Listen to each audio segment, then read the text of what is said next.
Hello friends, this is Bhavna here. Welcome to let's crack. तो कैसे हैं आप सब? आई होप आप सब अच्छे होंगे, तैयारी भी अच्छे से कर रहे होंगे, फॉर्म फिल कर दिए होंगे सभी ने। कुछ के नहीं हुए हैं तो उन्हें टेंशन हो रही होगी क्योंकि सीट फुल हो चुकी हैं, यूपी में फुल हो गई हैं, बिहार में फुल हो गई हैं। तो भाई अब तो दूसरा ही एरिया तुम्हें डालना होगा, लेकिन कोई नहीं, भर दीजिए फॉर्म जल्दी से। 24 तारीख का इंतजार ना करें, फिर दिक्कत होगी ज़्यादा, साइट बिजी हो जाती है पहले दिन। तो सभी फॉर्म फिल कर दें, ठीक है।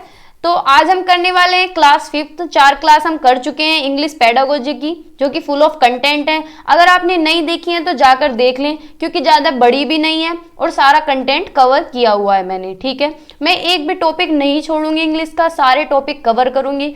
ईवीएस पूरी करा दी है मैंने, मैथ पेडागोजी करा दी है, ठीक है।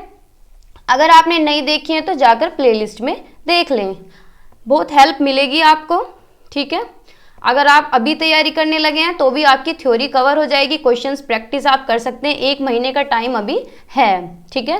तो आज हम करने वाले हैं थ्योरी ऑफ लैंग्वेज डेवलपमेंट, यानी मैंने मिक्स टॉपिक रखे हैं बहुत सारे कि ग्रामर को कैसे पढ़ाना चाहिए, पोइट्री के बारे में पढ़ेंगे, प्रोज के बारे में पढ़ेंगे, कुछ थ्योरीज जो अलग अलग साइकोलॉजिस्ट ने दी हैं वो मैंने रखी हुई हैं, बहुत सारे एडिशनल टॉपिक मैंने रखे हैं, ठीक है।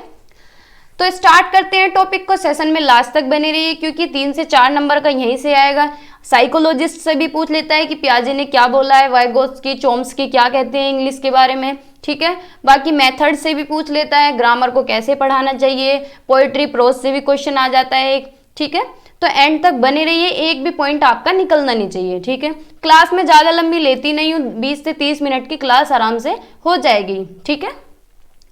तो स्टार्ट करते हैं थ्योरीज ऑफ लैंग्वेज डेवलपमेंट, ठीक है। यानी अलग अलग साइकोलॉजिस्ट ने अपने अपने विचार रखे हैं भाषा के विकास में, ठीक है। जीन पियाजे, सबसे पहले जीन पियाजे को पढ़ते हैं। ये तो सीडीपी से ही पढ़ते आ रहे हैं कि पियाजे क्या कहते हैं। पियाजे कहते हैं थॉट्स डिटरमाइन लैंग्वेज, यानी पियाजे कहते हैं कि पहले बच्चे की थॉट डेवलप होती है, यानी पहले थॉट आता है फिर उसके बाद लैंग्वेज आती है, ठीक है। पहले बच्चे का विचार आता है फिर उसकी भाषा आती है, ठीक है। लैंग्वेज रिफ्लेक्ट थिंकिंग, यानी भाषा क्या है, विचार को दर्शाती है, ठीक है। वाइगोत्स्की उल्टा कहते हैं, वाइगोत्स्की कहते हैं language determine thoughts, language determine thought, यानी वाइगोत्स्की कहते हैं कि पहले भाषा आती है फिर बच्चे का विचार आता है, ठीक है। इन्होंने सोशल इंटरेक्शन की बात की है, सोशल इंटरेक्शनिस्ट भी इन्हें बोला जाता है, यानी सामाजिक अंत्यक्रिया। वाइगोत्स्की कहते हैं कि बच्चा जो है सामाजिक अंत्यक्रिया करके ही सीखता है, ठीक है। समाज में रह के सीखता है, डिस्कशन करके सीखता है। 3 चीजों पे इन्होंने ज्यादा फोकस करा है, कल्चर यानी संस्कृति, सोसाइटी यानी समाज, एंड लैंग्वेज यानी भाषा। लैंग्वेज को इन्होंने टूल बताया है, ठीक है। ये 3 चीजें बहुत इंपॉर्टेंट है वाइगोत्स्की के पॉइंट ऑफ व्यू से, ठीक है। आगे बात करते हैं, language and thought are parallel different to each other till 2 years, यानी ऐसा ये कहते हैं कि 2 साल तक क्या है, भाषा और विचार पैरेलली चलते हैं, फिर आगे जाके एक साथ हो जाते हैं, ठीक है। प्राइवेट स्पीच की इन्होंने बात की है। प्राइवेट स्पीच क्या होता है, इसमें बच्चे की उम्र 3 साल होती है, 3 साल से ऊपर होती है। इसमें क्या होता है कि बच्चा प्राइवेट स्पीच में बच्चा क्या है, खुद ही खुद बोलता रहता है, अपने एक्शंस को गाइड करता रहता है, गाइड देयर एक्शंस। यानी आपने छोटा बच्चा अपने घर में देखा होगा, 3 से 4 साल का कोई भी बच्चा हो, तो उसे अकेले में कभी देखना कि वो खुद से ही बातें करता रहेगा कि आज मम्मी ने मुझे 10 रुपए दिए थे, मैंने 2 रुपए का तो ये खाया, 5 का ये खाया, मेरे 3 रुपए कहाँ गए। तो ऐसे अपने आप से ही बातें करता रहता है कि आज तो मैं होमवर्क करके लेके गया था, हिंदी का मेरा रह गया तो मैडम ने मेरी पिटाई की है, मम्मा को पता चलेगा तो वो भी पीटेंगी। तो खुद से ही बातें करता रहता है। मैंने अपनी दीदी की बेटी देखी है, छोटी सी है तो खुद से ही बोलती रहती है, ठीक है। आप भी अपने घर में बच्चों को देखना, जो छोटा बच्चा हो तो उसे कहते हैं प्राइवेट स्पीच या सेल्फ टॉक, ठीक है। ये इनर स्पीच, खुद से ही बच्चा बोलता रहता है, ठीक है, अपने एक्शंस को गाइड करता रहता है। ये हर बार क्वेश्चन में पूछता है, सीडीपी में भी पूछ लेता है, इंग्लिश में भी, हिंदी में भी पूछ लेता है, ठीक है। तो ये है प्राइवेट स्पीच की बात कौन करते हैं, वाइगोत्स्की। फिर है नोम चॉम्स्की।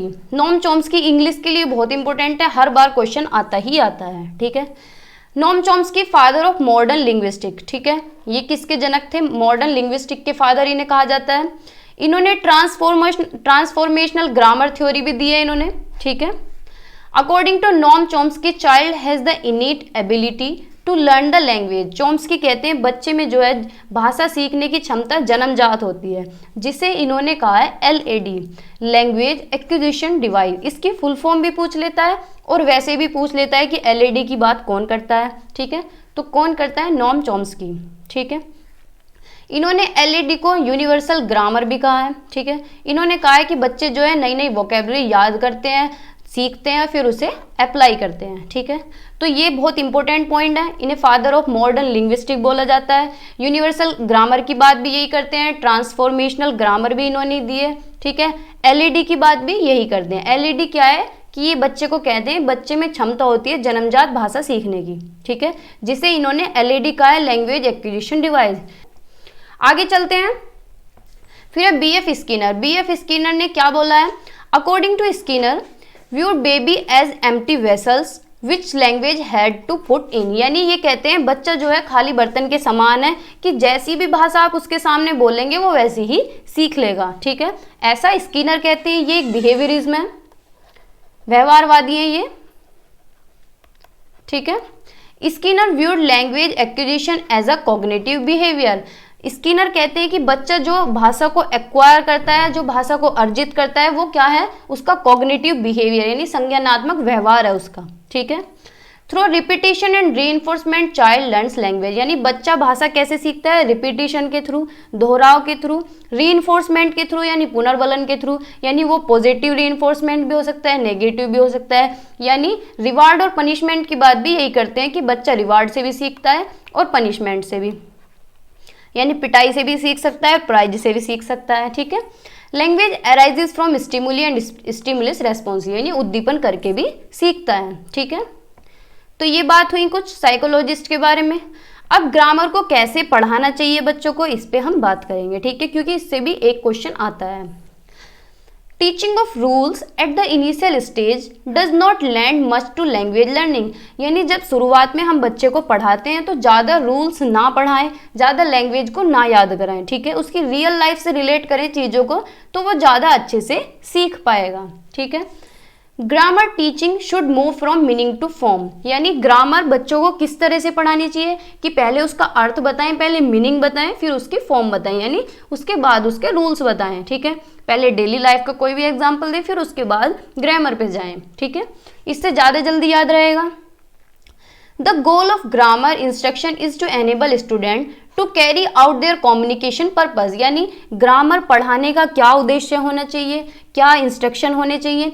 ऐसी ग्रामर बच्चों को पढ़ानी चाहिए जो उनकी बातचीत में यूज़ हो, डेली लाइफ में यूज़ हो, ठीक है। उन्हें डेली लाइफ वोकेबलरी पढ़ानी चाहिए, जैसे कि दूध बता दें क्या होता है, मिल्क, पानी बता दें वाटर होता है, अपने घर पे जाके यूज़ करेगा, मम्मा वाटर दे दो, मिल्क दे दो, है ना। तो उसके कम्युनिकेशन पर्पज़ में यूज़ हो, इस तरह की लैंग्वेज, इस तरह की ग्रामर बच्चों को करानी चाहिए इनिशियल स्टेज में, ठीक है।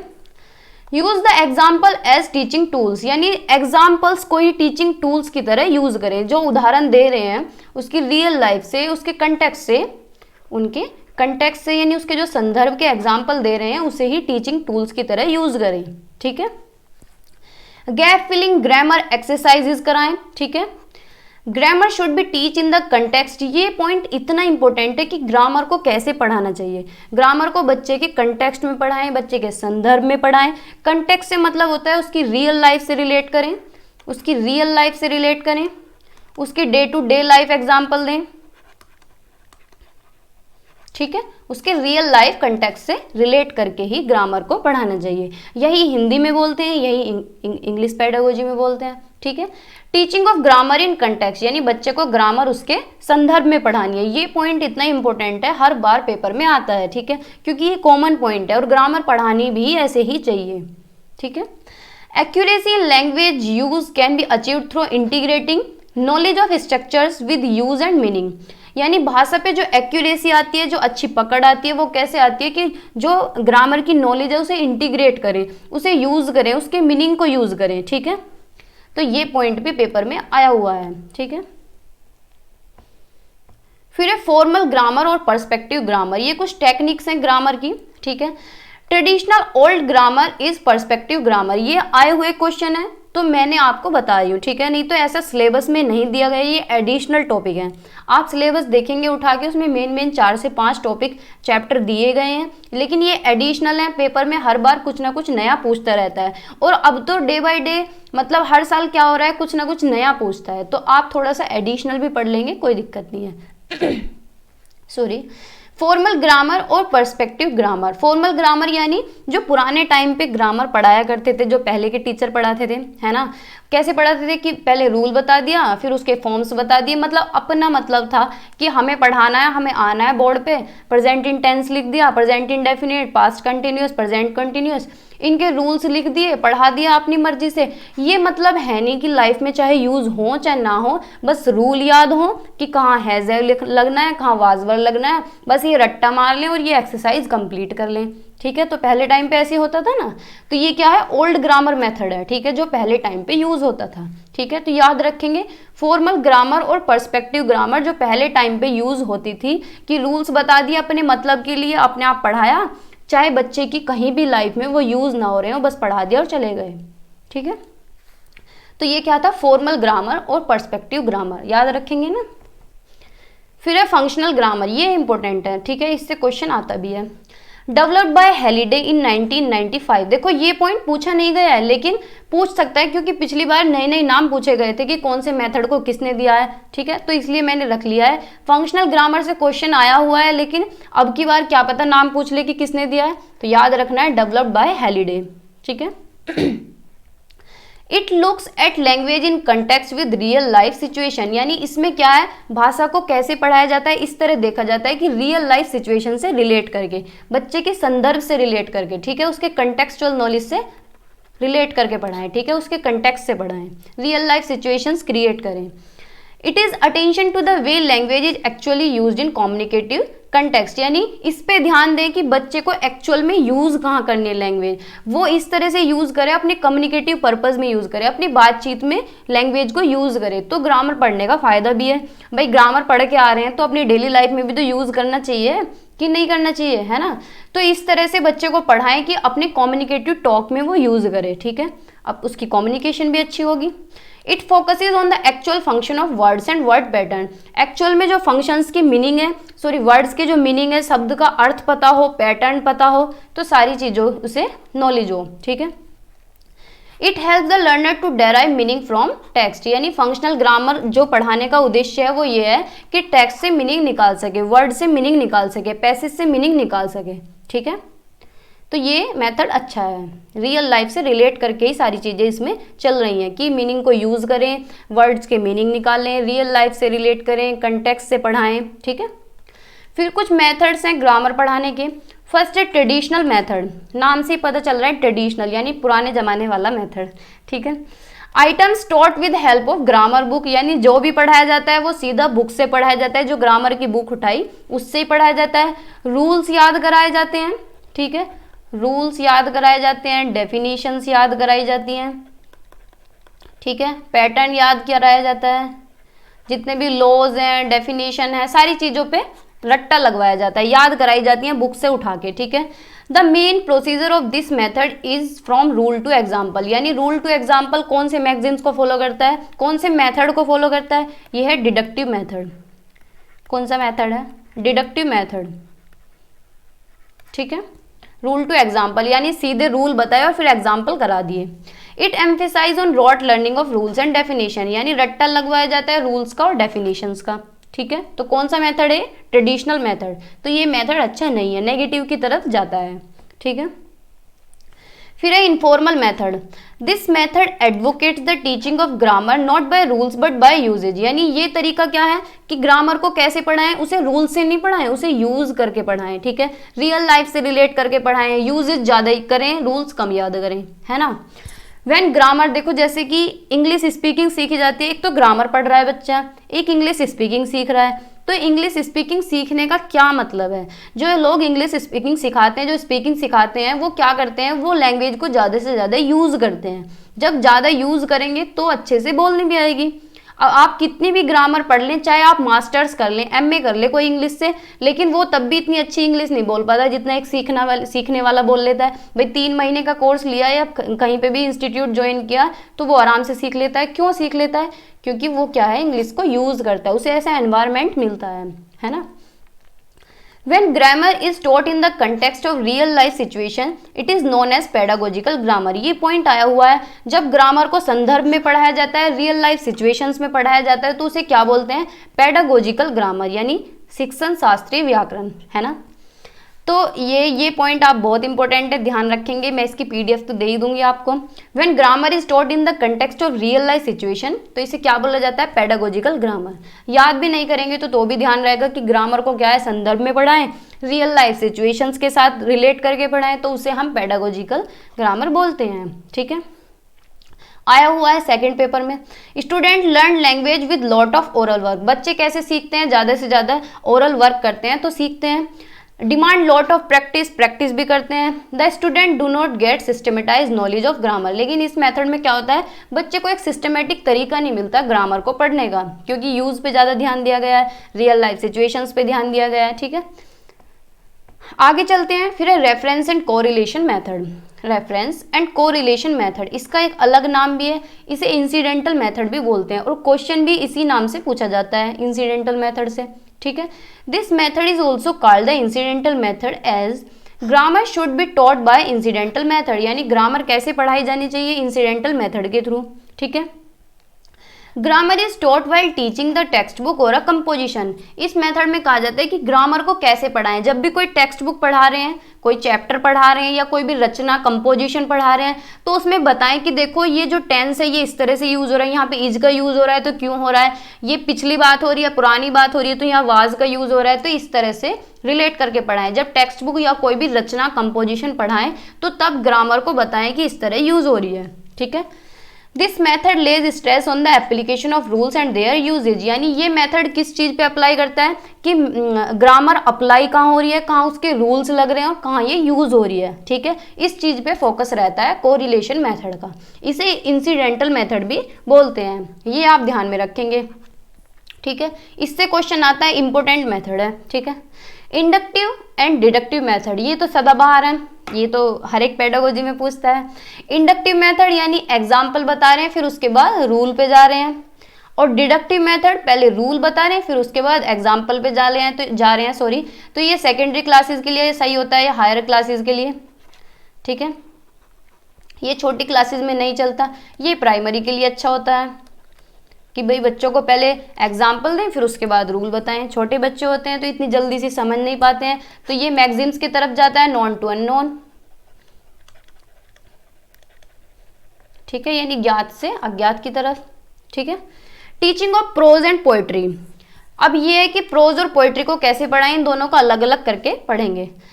प्रोज क्या होता है, कैसे पढ़ना चाहिए, क्या इसकी कैरेक्टरिस्टिक हैं, क्या विशेषताएं हैं, तो इससे भी एक क्वेश्चन आता है कि प्रोज बच्चों को कैसे पढ़ानी चाहिए, या फिर पोएट्री बच्चों को कैसे पढ़ाएं, तो इससे क्वेश्चन बनता है। तो मैंने रख लिए ये point. Prose is a powerful medium of expressing ideas, facts, laws and principles. Teaching prose means teaching reading with comprehension. Prose पहले तो होता क्या है, अगर सिंपल भाषा में बताया जाए तो कोई भी चैप्टर, कोई भी स्टोरी, कोई भी बायोग्राफी, मतलब कुछ भी स्टोरी जो हम लिटरेचर जो हम पढ़ते हैं। ठीक है, प्रोज क्या है, एक अच्छा मेथड है कि हम अपने आइडियाज को एक्सप्रेस कर सकें, अपने फैक्ट्स को, लॉज को, प्रिंसिपल्स को अच्छे से एक्सप्रेस कर सकें। ठीक है, prose is use to develop the cognitive and affective aspects of learner. जब भी हम कोई चैप्टर पढ़ते हैं तो इंटरेस्टिंग होता है, तो उससे क्या है, हमारी कॉग्निटिव भी डेवलप होता है और अफेक्टिव एस्पेक्ट्स भी डेवलप होता है, यानी संज्ञान भी डेवलप होता है, हमारे इमोशंस भी डेवलप होता है। कोई कोई चैप्टर इतना इंटरेस्टिंग होता है, जैसे 11th-12th में हमारे पास इंग्लिश की बुक थी, तो उनके चैप्टर्स हमें अभी भी याद है। क्यों याद है? क्योंकि इंटरेस्ट आया करता था, है ना। तो इससे क्या है, कॉग्निटिव डेवलप भी होता है, अफेक्टिव एस्पेक्ट्स भी डेवलप होते हैं। ठीक है, prose helps in developing language skills, यानी LSRW को भी डेवलप करता है। भाई प्रोज हो क्या, चाहे कोई भी रीडिंग हो, आप कॉम्प्रिहेंशन चाहे न्यूज़पेपर भी उठा के पढ़ लीजिए, तो उससे भी आपके क्या है, LSRW तो डेवलप होंगे, लिसनिंग, स्पीकिंग, रीडिंग, राइटिंग, आपकी फ्लुएंसी आएगी बोलने में। अब जैसे इंग्लिश स्पीकिंग सीखने जा रहे हैं तो वो कहते हैं ज़्यादा से ज़्यादा न्यूज़पेपर पढ़ो। क्यों कहते हैं? क्योंकि इससे क्या है, आपका कॉग्निशन भी बढ़ेगा, अफेक्शन भी बढ़ेगा, तो सारी चीज़ों पर कमांड आ जाती है। ठीक है, Prose rich the vocabulary and develop the ability of explaining them and to grasp the idea of the writer। यानी क्या है, आपकी vocab भी अच्छी हो जाएगी, यानी वर्ड पावर, भाई जितनी ज़्यादा रीडिंग करते हैं उतनी वर्ड पावर अच्छी होती है, फ्लुएंसी भी आती है, प्रोनाउंसिएशन अच्छी हो जाती है, ठीक है। और हम क्या है, चीज़ों को एक्सप्लेन करते रहते हैं। आप किसी भी पॉइंट को या किसी भी पैसेज को, किसी भी स्टोरी को 10 दिन तक पढ़े, फिर आप इतना अच्छा पढ़ देंगे उसे कि आप अच्छे से एक्सप्लेन भी कर सकेंगे उसे, ठीक है। और उस क्या जो राइटर लिखता है, जो राइटर अपने भाव उसमें लिखता है, आप उसे भी समझने लगते हैं, ठीक है। राइटर के आइडियाज को ग्रेस्प करने लगते हैं, ठीक है। Prose develop the expressional ability of the student. Prose क्या है, बच्चे के एक्सप्रेशंस को डेवलप करती है, ठीक है। Prose include essays of various topic. इसके अंदर क्या आते हैं, नॉवेल्स जो हम पढ़ते हैं, कंपोजिशन यानी कोई भी रचना, किसी की बायोग्राफी, किसी के बारे में कि भाई इसका जन्म यहाँ हुआ था, जैसे कोई भी ये फ्रीडम फाइटर्स होते हैं, ठीक है। कुछ भी प्ले या ओल्ड ड्रामा जो होते हैं, ठीक है, कुछ भी शॉर्ट स्टोरीज, वो सब प्रोज के अंदर आते हैं, यानी इंटरेस्टिंग भी होते हैं, है ना। Objective of teaching prose. अब टीचिंग प्रोज मतलब प्रोज पढ़ाने के क्या उद्देश्य होने चाहिए। Understand the passage and grasp its meaning, यानी पैसेज को समझ सके और उसके मीनिंग को भी समझ सके, ठीक है। Enable student to read passage aloud, ये अलाउड नहीं है, अलाउड यानी तेज बोलना, ठीक है, ठीक है, ये है यू, तेज बोलना। Enable student to read passage aloud with emphasis on correct pronunciation, stress, intonation, pause and articulation of voice. Intonation क्या होता है, ये भी पूछा हुआ है। इंटोनेशन होता है rise and fall of voice, rise and fall of voice, यानी आवाज का ऊपर नीचे होना, जैसे कि कभी मेरी वॉइस तेज हो रही है, कभी कम हो रही है। पोज यानी बीच बीच में मैं रुकती भी हूँ। अब जैसे मैं तो चलो आपको पढ़ा रही हूँ, मतलब आप तो हम ही उम्र, सब एक जैसी उम्र के हैं, कोई बड़ा है कोई छोटा है, मतलब साथ ही के ही हैं सब। लेकिन जब छोटी क्लासेस में पढ़ाते हैं तो टीचर कैसे पढ़ाती है, अगर टीचर भी पढ़ा रही है चाहे बच्चे पढ़ रहे हैं, तो क्या होता है, जैसे कि फुल स्टॉप आ रहा है, क्वेश्चन मार्क आ रहा है, तो वहाँ क्या कर रहे हैं, पोज कर रहे हैं, यानी रुक रहे हैं थोड़ा सा। इंटोनेशन भी हो रही है, आवाज का ऊपर नीचे भी हो रहा है। आर्टिकुलेशन ऑफ वॉइस यानी अपनी वॉइस को अभिव्यक्त कर रहे हैं, अपनी आवाज को दिखा रहे हैं। कोई तेज बोलता है बच्चा, कोई बहुत अच्छा बोलता है, ठीक है। प्रोनाउंसिएशन पे भी ध्यान दिया जा रहा है, ठीक है, कि वर्ड्स को सही बोल रहे हैं या नहीं बोल रहे हैं, है ना। Develop interest in reading, critical thinking and comprehension ability, यानी बच्चे को क्या है, जब प्रोज पढ़ता है तो उसकी क्रिटिकल थिंकिंग भी डेवलप होती है, तरह तरह से सोच पाता है, भाई स्टोरी में राइटर ने ऐसा क्यों लिखा, कहाँ से लाया होगा ये पॉइंट, मतलब बहुत चीज़ें होती हैं, ठीक है। तो कॉम्प्रिहेंशन एबिलिटी बढ़ती है, यानी रीडिंग पावर भी बढ़ती है, ठीक है। तो ये पॉइंट बहुत इंपॉर्टेंट है कि enable student to read passage aloud, यानी बच्चों से तेज तेज पढ़वाना चाहिए। इससे क्या होता है कि प्रोनाउंसिएशन भी ठीक होती है, इंटोनेशन का भी पता चलता है, बच्चे पोज लेना सीखते हैं और आर्टिकुलेशन ऑफ वॉइस भी आता है, यानी अपनी वॉइस को अभिव्यक्त करना भी सीख जाते हैं, ठीक है। प्रोसीजर ऑफ टीचिंग प्रोज, क्या प्रोसीजर होना चाहिए, प्रिपरेशन होनी चाहिए। प्रिपरेशन यानी कुछ भी हम पढ़ा रहे हैं क्लास में, कोई भी टॉपिक पढ़ा रहे हैं तो प्रिपरेशन तो होनी चाहिए। प्रिपरेशन का मतलब है एक तो हम खुद भी प्रिपेयर होके आए, दूसरा बच्चों को भी प्रिपेयर करें पढ़ने के लिए। पहले बच्चों को देखें कि उन्हें पहले से क्या आता है, फिर उस पूर्व ज्ञान को नए ज्ञान के साथ जोड़ के पढ़ाएं, तो ये हो गया प्रिपरेशन। फिर आता है प्रेजेंटेशन। प्रेजेंटेशन के मैंने कुछ पॉइंट रखे हैं क्योंकि इंपॉर्टेंट थे। Presentation reading allowed by the teacher is called model reading, यानी टीचर क्या है, कोई भी पैसेज तेज तेज बोल के पढ़ेगी, उसे बोलते क्या है, मॉडल रीडिंग। क्या बोलते हैं, मॉडल रीडिंग। पहले टीचर तेज तेज पढ़ेगी। Teacher reads aloud the selected passage with proper pronunciation, stress, intonation and pause and it's audible to the entire class. मतलब क्या है कि टीचर क्या है, कोई भी सेलेक्टेड पैसेज है उसे पूरी अच्छी तरह पढ़ेगी, एक भी वर्ड गलत नहीं होना चाहिए। अगर प्रोनाउंसिएशन गलत हुई और बच्चे ने सुन ली तो वो जीवन भर उसे ऐसे ही बोलते रहेंगे। जैसे नो होता है, नो जानना होता है, KNOW, कोई बच्चे इसे क्नो बोलते हैं, है ना। नाइफ होता है, उसे क्नाइफ बोलते हैं। तो क्यों बोलते हैं, स्टार्टिंग से जैसे सुन लिया वैसे ही बोलते आ रहे हैं, है ना। तो बहुत सी मिस्टेक हम भी करते हैं, सभी करते हैं। तो वो किस लिए करते हैं, जैसे टीचर्स मिलते हैं ऐसे ही बच्चे होते हैं, है ना। तो क्या है, टीचर तेज तेज किसी भी पैसेज को पढ़ेगी, अच्छे प्रोनाउंसिएशन करेगी, इंटोनेशन भी होगा यानी आवाज का ऊपर नीचे भी होगा, पोज भी देगी। पोज फिर गलत लिख रहा है, PAUSE, पोज। पोज होना है रुकना, बार बार। फुल स्टॉप आ रहा है तो रुकेगी, क्वेश्चन मार्क आ रहा है तो रिदम अलग देगी, और इस तरह पढ़ेगी कि पूरी क्लास को ऑडिबल हो, यानी सबको सुनाई दे, ठीक है। Reading allowed by the students, imitation reading, जब बच्चे तेज तेज पढ़ेंगे तो उसे बोलेंगे इमिटेशन रीडिंग, और जब टीचर तेज पढ़ेगी तो उसे बोलेंगे मॉडल रीडिंग। भाई पूछ सकता है, ध्यान रखना, ठीक है। Exposition of new word phrases, नए नए वर्ड्स को एक्सपोज करेंगे, टीचर बताएगी कि भाई ये वर्ड है, आप इन्हें फाइंड आउट कर लें और बुक में पेस्ट कर लें।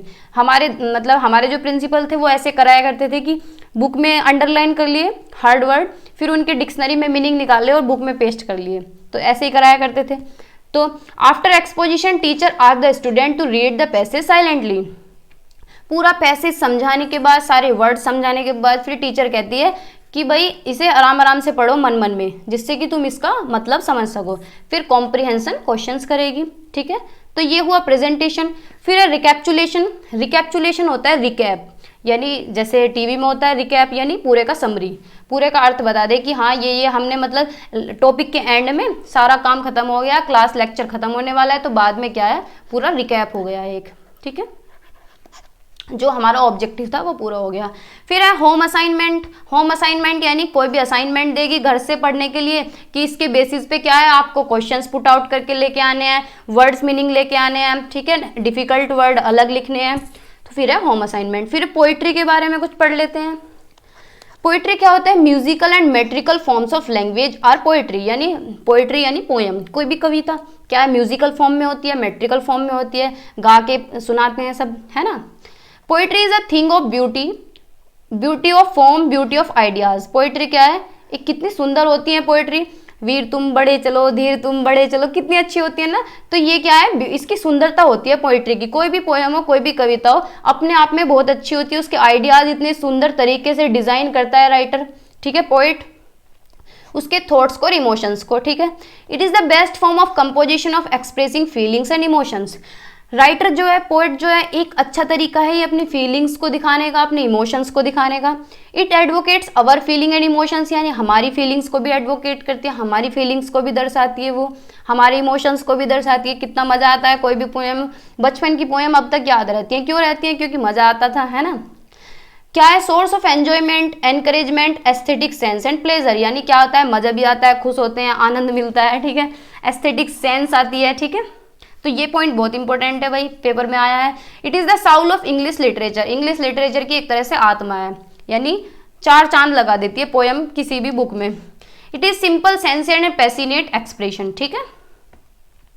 आगे चलते हैं, objectives of teaching poetry at primary level, यानी प्राइमरी लेवल पे पोएट्री पढ़ा रहे हैं तो क्या उद्देश्य होना चाहिए?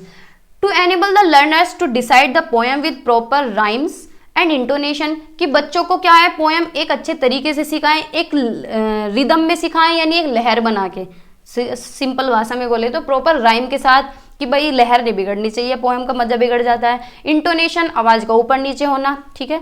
बच्चों को क्या है, learners to enjoy the recitation of the poem, बच्चे क्या है पोएम को एंजॉय करके पढ़ें, ठीक है। Develop the power of imagination for learners, जब बच्चे पोएम पढ़ रहे हैं तो इमेजिनेशन भी डेवलप होगी, ठीक है। उसका मतलब धीरे से तो समझ आता नहीं, अब देखो हिंदी में जो पैसेज आते हैं उनके तो क्वेश्चन हो जाते हैं, लेकिन जो पोएम आती है उनके टफ होते हैं क्वेश्चन, क्योंकि समझ ही नहीं पाते हैं, ठीक है। तो बच्चों की इमेजिनेशन भी लगती है कि भाई ये पोएट कहना क्या चाह रहा है। ट्रेन द इमोशंस, इमोशंस को एक तरह से ट्रेंड करते हैं। Develop love for poetry, reading and writing, यानी क्या उद्देश्य होते हैं पोएट्री पढ़ाने के, कि क्या है रीडिंग की हैबिट हो, राइटिंग की हैबिट हो। फेमिलियराइजेशन ऑफ साउंड्स एंड वर्ड्स, यानी वर्ड्स की भी, वर्ड से भी फेमिलियर हो, शब्दों से, और साउंड से भी, ठीक है। और सेकेंडरी स्टेज में क्या उद्देश्य होने चाहिए? Enable student to appreciate the poem, कि पोएम को क्या अप्रिशिएट करें, सराहना करें कि भाई पोएट ने कितनी अच्छी पोएम लिखी है। Enable them to understand the thought, imagination, message and purpose contained in the poem, यानी समझ सकें कि क्या कहना चाह रहा है पोएट, इमेजिनेशन लगाएं और क्या मैसेज इस पोएम से हमें मिल रहा है, ठीक है। Appreciate the rhymes and rhythm style of the poem, सराहना करें पोएम की जो रिदम है, जो राइम है, जो सुर उसका ताल है, ठीक है, उसे अप्रिशिएट करें। Train the emotions, feelings and imagination and aesthetic sense of the student, ये पॉइंट इंपॉर्टेंट है कि इमोशंस को ट्रेंड करें, इमेजिनेशन को, एस्थेटिक सेंस को, ठीक है बच्चों की। फिर क्या क्या प्रोसीजर क्या होना चाहिए पोएट्री पढ़ाने का, वही 4 पॉइंट है, बस थोड़ा सा अलग है। प्रिपरेशन, यानी पूर्व ज्ञान को नए ज्ञान के साथ जोड़ना, इस तरह से प्रिपेयर करें कि बच्चे पढ़ने के लिए तैयार हों, ठीक है। उन्हें पहले देखें कि पहले से क्या समझते हैं इस पोएम के बारे में। फिर प्रेजेंटेशन है यानी recitation reading by the teachers, कि टीचर क्या है तेज तेज बोल के पढ़ेगा। Imitation reading by the learners, फिर बच्चे पढ़ेंगे तो उसे क्या बोलेंगे, imitation reading. Meaning of difficult words और फ्रेजेस शुड बी एक्सप्लेन्ड, यानी जो डिफिकल्ट वर्ड्स आ रहे हैं, जो फ्रेजेस आ रही हैं, उन्हें एक्सप्लेन करे टीचर। फिर बच्चों को कहे कि तुम साइलेंट रीडिंग करो जिससे कि इसकी थीम समझ सको पोएम की, ठीक है, यानी निष्कर्ष क्या निकलता है पोएम का। Chorus recitation at the primary stage of the student enjoy the recitation of the poem in chorus, it help them in overcoming their shyness. ये पॉइंट इतना इंपॉर्टेंट है, आया है सीटेट में। कोरस रिसाइटेशन क्या होता है कि जब सारे बच्चे एक साथ बोल के पढ़ रहे होते हैं, यानी ग्रुप में, ग्रोह में, छोटे बच्चे देखते नहीं है कि 20 के 20 बच्चे एक साथ सुर ताल में लगे हुए हैं पोएम को बोलने, है ना। तो ये क्या होता है, कोरस रिसाइटेशन, ये प्राइमरी स्टेज में होता है। जैसे ए फॉर एप्पल सारे सुर में एक साथ बोलते हैं, ABCD सब बोल रहे हैं, इसी तरह से पोएम बोलते हैं सभी, ठीक है। तो वो एंजॉय करते हैं बोल बोल के पोएम को, ठीक है। और इससे क्या है, उनकी शाइनेस भी दूर हो जाती है, यानी शर्माना, ठीक है। फिर कॉम्प्रिहेंशन एप्रिशिएशन, यानी बाद में देखेंगे, क्वेश्चंस पुट आउट करेंगे, उसका मतलब समझेंगे, हर एक वर्ड का मतलब टीचर बताएगी, फिर उन्हें होम असाइनमेंट देगी, ठीक है।